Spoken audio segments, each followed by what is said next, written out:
No. I have never been afraid of flying. I never have.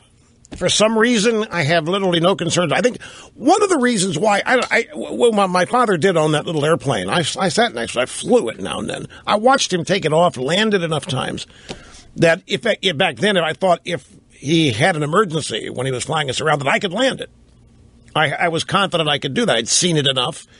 It was single engine. It wasn't that complicated, especially, I'm talking years of sitting next to him watching him land the airplane. Now, jet, that's a whole different thing. I don't have confidence I could land a jet. I don't think I have confidence I could slow the thing down enough to. But for some reason, I don't have the fear. I'm not worried about bad weather. There's no circumstance. I trust the pilots. If the weather's bad, they'll tell me. If we can make it, we'll go. So I don't have. I'm fortunate, I guess, and I don't have any claustrophobia. That's what bothered John Madden. It was not that he was afraid of flying. It was that he couldn't get out of there. He said he was in his narrow tube, and once it took off and left the ground, he's in there until somebody else lands it. And that's what made him nervous. It was mostly a claustrophobia thing. But I just think that even people like me, although I'm going to exclude myself from this, but people like me who profess to have no fear, the reason why an airplane crash is fascinating because everybody thinks that's what's going to. How many times when you watch an airplane take off are you still fascinated that it actually happens? I am. Something, especially if it's a jumbo, like a Boeing 747 Heavy or one of these Airbus A380s. Even though I understand the aerodynamics of it, intellectually, I understand lift or air pressure differential, whichever you want to call it. I understand it. It makes perfect sense in the laws of physics, but it still looks impossible.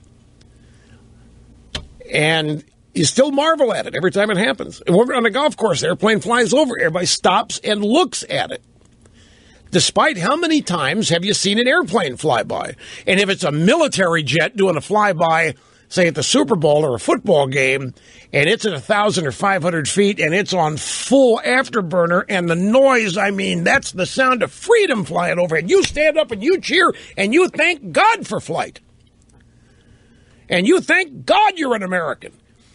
And like I did once at the Super Bowl of San Diego, I started shouting, how can anybody be a Democrat when that happens? And there were a couple Democrats from Washington sitting in front of me. The Redskins playing the Broncos, they turned around and they started shooting me daggers with their eyes, but I didn't care. Still, airplane goes over and people stop. They watch it. They don't, even though you know that it makes perfect sense, you still don't believe it. So one falling out of the sky makes sense. I think the fascination in watching one of these is rooted in giving thanks you're not on it, because this is what everybody thinks is a very natural thing to happen.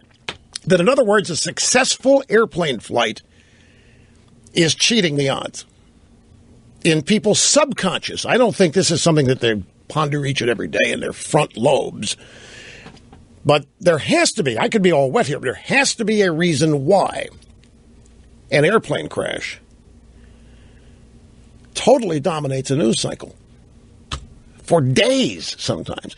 Now, even without the added potential aspect of terrorism, it still is something that captivates people. I could be all wet in my theory, but if there's still something about it psychologically that draws people to it.